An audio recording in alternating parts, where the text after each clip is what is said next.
Feliz Navidad, Merry Christmas, Happy New Year from Kiss. Feliz Navidad, Happy New Year, Merry Christmas from Kiss.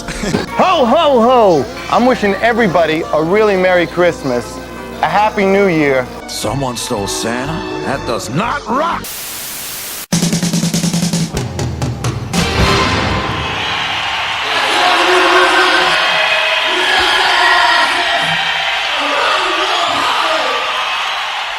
What's going on, vinyl community? Welcome to another episode of 25 Days of KISSmas, where every day leading up to KISSmas, I will be reviewing and discussing every Kiss studio album plus more. For the 18th episode, I will be reviewing the Crazy Nights album from 1987. Given the flat-falling result of the band's two previous self-produced efforts, it was decided to bring on someone from the outside in an attempt to bring on some needed commercial success. That someone turned out to be producer Ron Nevison, who was hot off the heels of working on successful albums from Heart and Ozzy Osbourne. Now, given Ron's hectic schedule, Kiss's commitment to him resulted in no album being released in 1986, which was the first time a year was skipped from Kiss's release schedule. With bands like Def Leppard and Bon Jovi dominating the music scene at the time, Crazy Nights was Kiss's attempt at, once again, fitting in.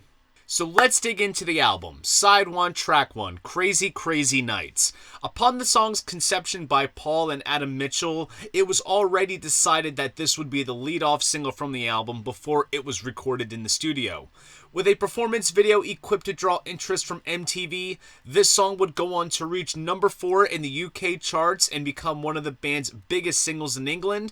This is another anthemic, believe in yourself type of song that would go on to be another one of the highlights of the non-makeup period and would go in and out of set lists beyond the reunion era.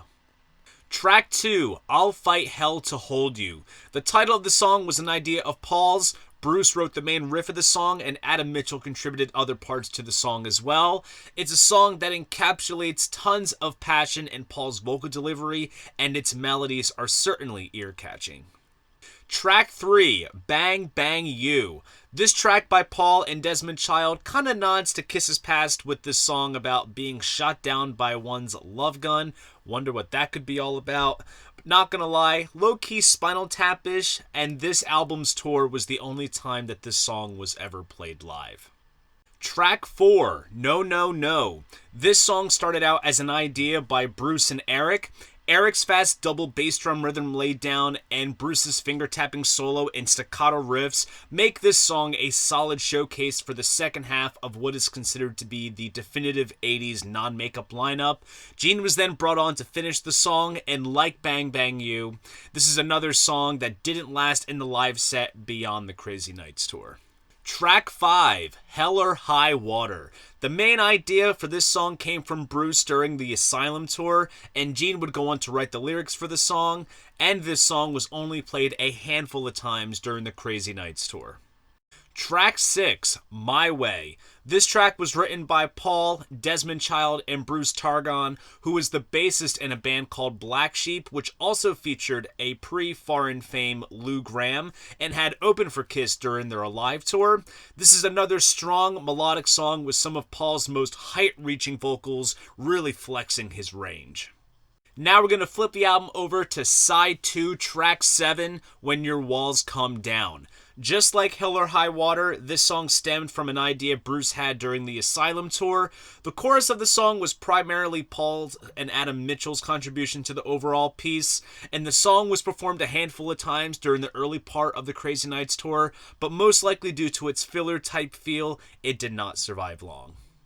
Track 8, Reason to Live. Here we have the album's mandatory power ballad written by Paul and Desmond Child.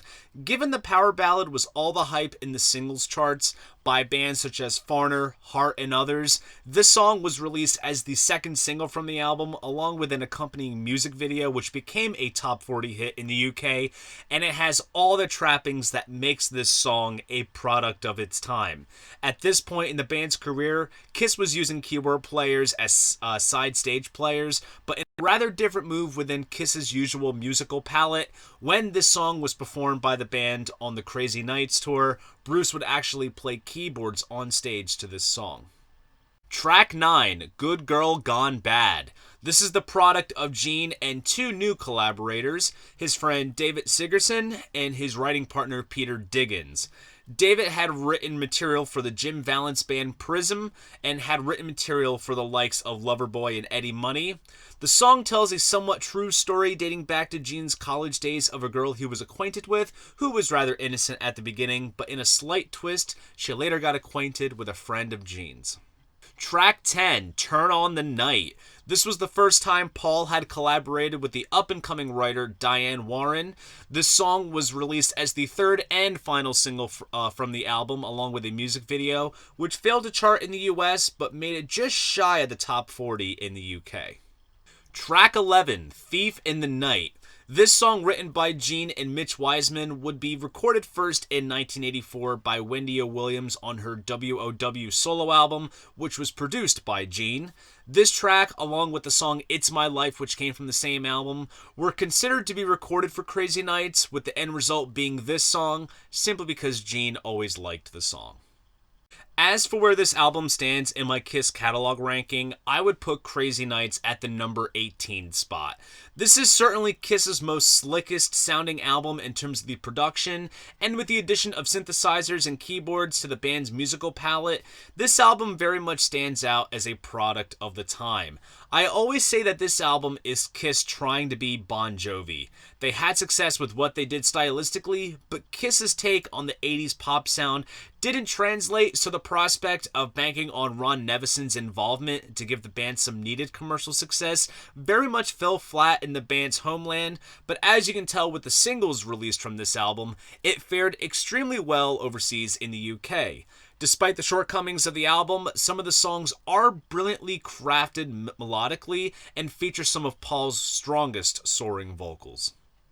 In 1988, KISS had released the compilation Smashes, Thrashes, and Hits, which consisted of some of the band's recent singles of the non-makeup era, remixes of older material, and two brand new songs. Now, given that these two songs stylistically fit within the polished vein of Crazy Nights, they are indeed a part of the album's story. But what's interesting to point out with the videos that were done for these songs is that Paul is not seen playing rhythm guitar. He is only singing lead, which further implements his de facto leadership within the band at the time, with Gene still pursuing other projects to the extent where KISS seemed like a side gig for him. This gesture was certainly the tipping point, and Gene was given an ultimatum, which would ultimately shift his priorities, but we'll save that for another episode. But anyways, let's dive into these two tracks. Side 1, track 1. Let's put the X in sex. This song marks one of the last times Paul collaborated one-on-one with Desmond Child, and the title of the track is actually lifted from a demo that was done by a band called Electric Angels, which Bruce had produced at the time, and they had a song called You Put the X in Sex. Paul liked the title enough to write a fresh song out of it, which at the time, he claims this song was the best he could do, and if so, yikes, because the band does not look back fondly on this track in retrospect.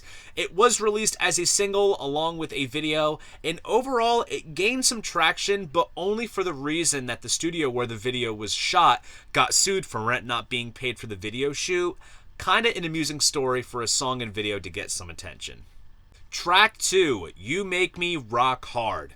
This marks a unique collaboration between Paul, Desmond Child, along with Diane Warren. The single did not chart, and with a video to accompany the song, it failed to make much of an impact. And while I can go for some clever innuendos, this is one of the more blatantly obvious songs when it comes to its meaning, and not gonna lie, it's kinda cringe. So there you guys go. That is the 18th episode of the 25 Days of KISSmas series. Stay tuned tomorrow for the 19th episode, and you can already guess what comes next. If you enjoyed this video, please go ahead, give it a like, and subscribe to the channel. See you guys in the next video, and most importantly, keep the records spinning. Treetops glisten and children listen to hear sleigh bells in the snow.